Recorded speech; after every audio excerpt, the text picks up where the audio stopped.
Olá, muito bom dia para você que acordou bem cedinho para começar o seu dia bem informado com o Manhã no Ar. Hoje é quarta-feira, dia 23 de maio. O programa está só começando. Eu te convido a conhecer os destaques dessa edição. Quarto acidente do ano. O avião cai em área de mata próximo ao Aeroclube. O piloto foi identificado como Clóvis Martini, de 55 anos, levou 3 pontos no rosto e em seguida foi encaminhado ao hospital e pronto-socorro João Lúcio. Rodoviários suspendem greve temporariamente, mas mantém a ameaça de paralisação, dessa vez para a próxima segunda-feira. Caminhoneiros fazem protesto contra o aumento de gasolina em Manaus. Não é somente pela categoria dos caminhoneiros, é pela sociedade brasileira, que ninguém aguenta mais esse governo aumentando o combustível diariamente. E depois de pressão em todo o país, o governo diz que preço deve reduzir a partir de hoje. E no quadro, na ponta do lápis, projeto de lei que incentiva os bons pagadores. É uma espécie de currículo financeiro. Nele aparecem os bons pagadores, aqueles que merecem o famoso crédito na praça. Isso e muito mais a partir de agora. Amanhã no Ar, seu dia começa aqui.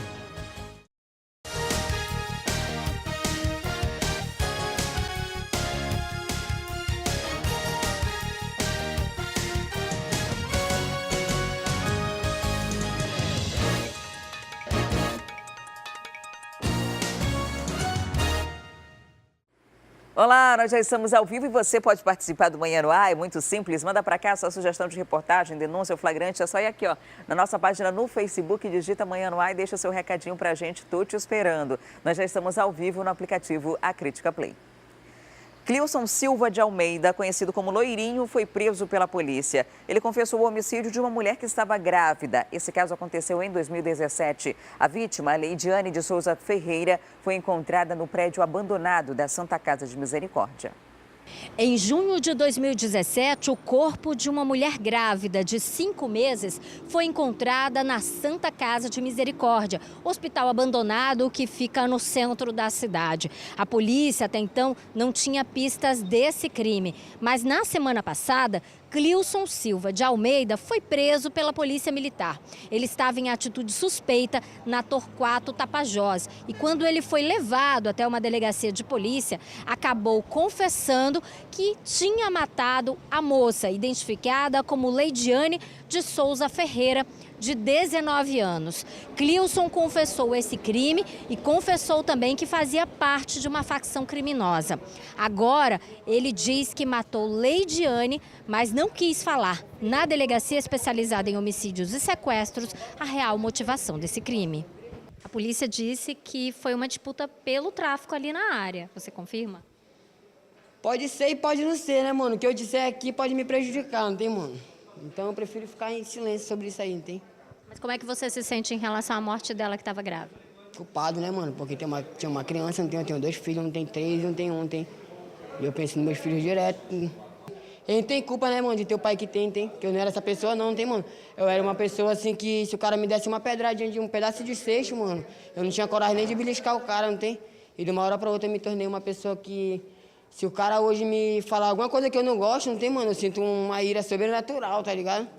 Se o cara me falar alguma parada que eu não gostar, mano, é sal na certa pra ele, não tem assim, é papau, eu me tornei uma pessoa que eu não tenho perdão, não sei perdoar, não tem, mano. A gente observa que o Clilson demonstra bastante frieza ao falar dos crimes que ele cometeu e que ele ainda pode cometer. De acordo com a polícia, a Delegacia Especializada em Homicídios e Sequestros foi apurado que o motivo da morte da Leidiane foi a disputa pelo tráfico de drogas na área do centro da cidade. Leidiane e o companheiro dela já haviam recebido uma ameaça por parte de Clilson. Ele havia dito que retornaria caso encontrasse os dois traficando drogas ali na área, eles seriam executados. Foi justamente isso que aconteceu em junho, na véspera do corpo de Leidiane ser encontrado no 2º andar da Santa Casa de Misericórdia. O Clilson voltou com um comparsa até a área do hospital, verificou que Leidiane e o companheiro dela estavam vendendo drogas e começou a persegui-los. O companheiro de Leidiane fugiu, mas ela acabou sendo morta a tiros por Clilson. A gente percebe também aqui que ele é bastante frio, chega até a brincar com essas mortes, né? Acaba indo para um lado de talvez alguma doença psiquiátrica, mas independente da forma de comportamento dele, a reprimenda dele é igual a qualquer um que venha cometer crime. Ele vai responder pelo que agora, delegado? Ele já tem uma tentativa de homicídio na cidade de Inhamundá, foi condenado, e agora por 2 processos criminais por homicídio nos tribunais de júri. E a polícia encontrou uma arma e munições ao abordar um jovem que dirigia um táxi. O detalhe dessa história é que o celular desse rapaz havia fotos dele se exibindo com arma. Foi aí que ele acabou confessando que participou de um duplo homicídio. Era 3 horas da madrugada, quando os policiais militares da Força Tática estavam fazendo o patrulhamento de rotina em uma das áreas mais perigosas de Manaus, na Zona Norte. Uma área onde acontece frequentemente a guerra do tráfico, briga por território. Na Avenida Camapuã, os policiais militares viram a atitude suspeita de um veículo. Era um táxi branco e os policiais militares então resolveram abordar o veículo. Ao abordar, eles iniciaram uma revista pessoal ao motorista. Os policiais não encontraram nada no primeiro momento. Após uma vistoria no carro, eles encontraram um revólver calibre 38 com 6 munições intactas, debaixo do banco. Ao ser indagado o porquê daquela arma no veículo, o motorista disse simplesmente que era para garantir a sua segurança. Uma informação estranha, onde os policiais continuaram a conversar com o motorista. E aí ele resolveu abrir o bico. Após a abordagem, em conversa com o mesmo, foi indagado sobre o porquê da arma de fogo, dele estar portando ela. O mesmo informou que ele era um suspeito de ter participado daquele triplo homicídio, nessa guerra do tráfico de drogas ali na Zona Norte. Ele chegou a dar detalhes sobre a facção, se haviam ameaçado já ele de morte? Sim, devido à tatuagem dele, o reconhecimento, ele já vinha sofrendo ameaças ali da facção contrária. Inclusive a tatuagem, o relógio e a própria arma também foi utilizada no crime. Exatamente, ele falou que participou realmente e era notório ali, pela tatuagem, pelo vídeo, tudo indicava que ele era o suspeito mesmo. Ele foi levado para a delegacia de homicídios e lá ele foi identificado como Cleison Leonardo Soares, de 19 anos. Quais foram os procedimentos a partir daí, tenente? Foi apresentado pelo porte legal de arma de fogo e, em sequência, apresentado à delegacia, né? E o delegado tomou as providências cabíveis. Raizo Negreiros de Lima, de apenas 4 anos, foi encontrado morto no início da manhã de ontem. O corpo estava em um córrego no bairro Tancredo Neves, na zona leste de Manaus. Raison Souza Negreiros, de apenas 4 anos de idade. Ele morava ao lado dessa casa verde aqui, naquela casa branca, com a mãe, o pai e mais um irmão.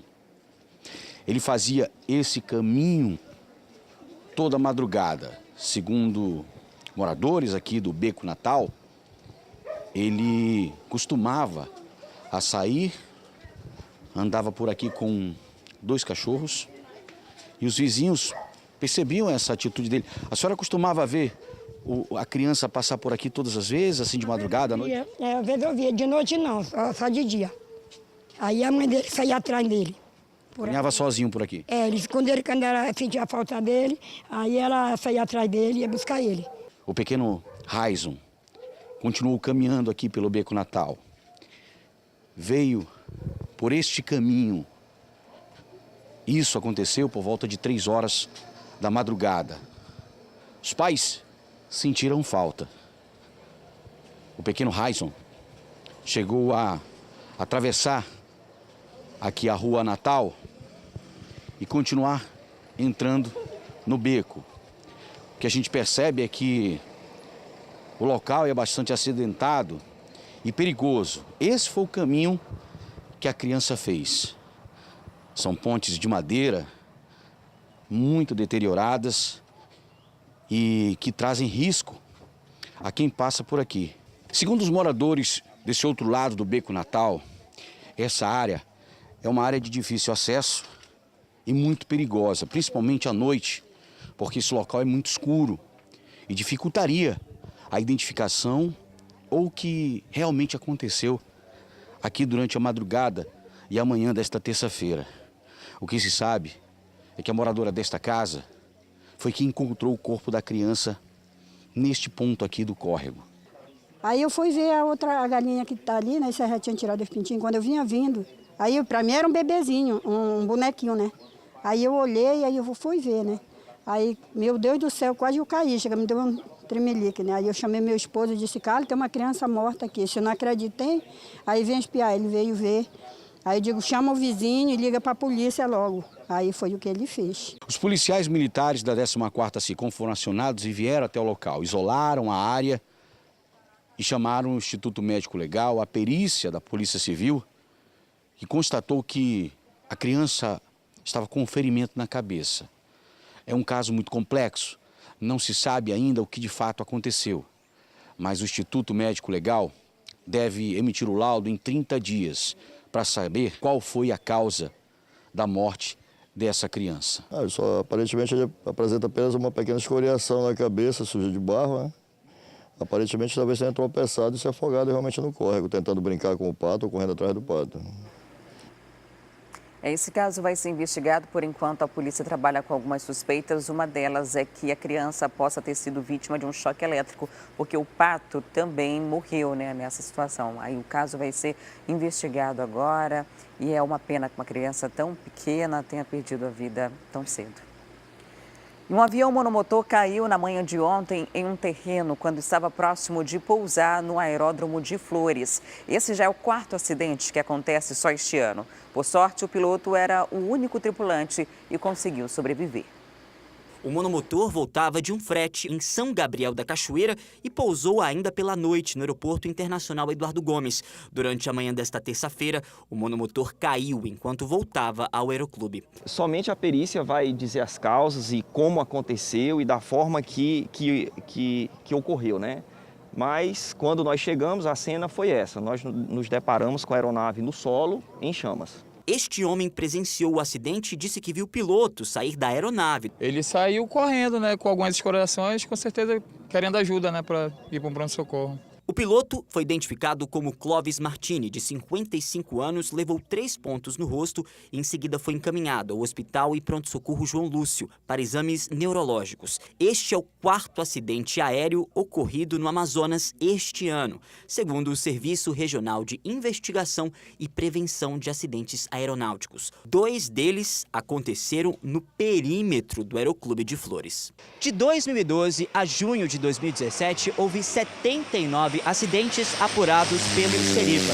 Isso leva o Amazonas a ficar na 9ª posição de acidentes aéreos provocados de 2008 até o ano passado. Esses dados levam mais uma vez ao questionamento do aeródromo de Manaus ser em área urbana. Desde o ano passado, há negociações para que a pista de pouso fosse no município de Iranduba, próximo à cidade universitária. Porém, foi derrubado por questões logísticas e também burocráticas. O fato é que o local do acidente de hoje foi quase no mesmo local que um outro acidente que aconteceu em fevereiro deste ano, onde 4 pessoas morreram. Agora, a aeronáutica e a polícia devem investigar as causas do acidente. Sobre o estado de saúde do piloto, depois de ser atendido na emergência do pronto-socorro João Lúcio para avaliação neurológica, ele fez os exames necessários e foi transferido para o Hospital da Aeronáutica, onde deve ficar em observação. A queda do avião é destaque no jornal A Crítica de hoje. Experiência salvou o piloto. Com 55 anos, militar da reserva, era o único a bordo e saiu do acidente com escoriações leves. Fogo destruiu a aeronave. Para ler essa e outras reportagens completas, é só baixar o aplicativo A Crítica Digital no seu celular ou tablet. Cadastrando-se, você ganha 1 mês de assinatura grátis. O aplicativo está disponível para sistemas Android e iOS. E agora vem comigo, vamos acompanhar informações aqui do nosso drone que está sobrevoando a zona leste da cidade nesse exato momento. Nós estamos no bairro de São José, ali do lado esquerdo do vídeo é o Terminal 5, o terminal do São José. E logo na frente, atravessando a avenida, é a garagem da Global Green. A garagem da Global é onde ficam os ônibus que circulam e atendem a zona leste da cidade. Tem vários ônibus ali, mas eles estão circulando normalmente, né? E havia uma ameaça de greve para hoje. Inclusive, até ontem à tarde, essa greve, mesmo com a suspensão pela Justiça, ainda era mantida no discurso dos rodoviários, do presidente e representantes do Sindicato dos Rodoviários, mas pelo menos até agora os ônibus circulam normalmente, né? Esses demais ônibus que são parados na garagem devem sair ao longo da manhã, né? É feita uma distribuição. Tem uma reserva que fica mesmo parada dentro da garagem, mas hoje tem bastante, inclusive, né? Pode ser que eles estejam naquele horário intermediário, né? Daquela parada, quando volta da primeira viagem para sair logo depois. Vamos mostrar, Alex, o terminal 5, o T5 ali no São José, para verificar se por lá há muita gente aguardando pelo transporte coletivo ou se está fluindo de forma natural. A gente está se aproximando agora do T5, aparentemente tudo dentro da normalidade. Estamos no bairro de São José, na zona leste de Manaus. O aguardo pelos ônibus parece ser normal para o horário, né? Ainda está bem cedinho, pessoas saindo de casa para trabalhar, para ir para a escola. Enfim, os ônibus circulam normalmente, pelo menos até agora. De acordo com a nota enviada pelo sindicato do Sinetran, os ônibus estão circulando, não há nenhuma confirmação de paralisação para essa manhã. Mas esse problema ainda não está resolvido, porque os rodoviários devem cruzar os braços na próxima segunda-feira. Se eles não mudarem de discurso até lá, é bom se preparar para pegar uma carona, para ir de Uber, mototáxi, algum outro tipo de transporte alternativo, porque os rodoviários ameaçam cruzar os braços mais uma vez. Já já a gente volta para falar sobre a suspensão da greve dos rodoviários e do protesto dos executivos e alternativos. Tem ainda os gastos da prefeitura com viagens e o puxa e encolhe do preço dos combustíveis. E se eu fosse você, não saia daí não, porque tem muita coisa acontecendo na cidade e a gente traz tudo em instantes. Eu volto já.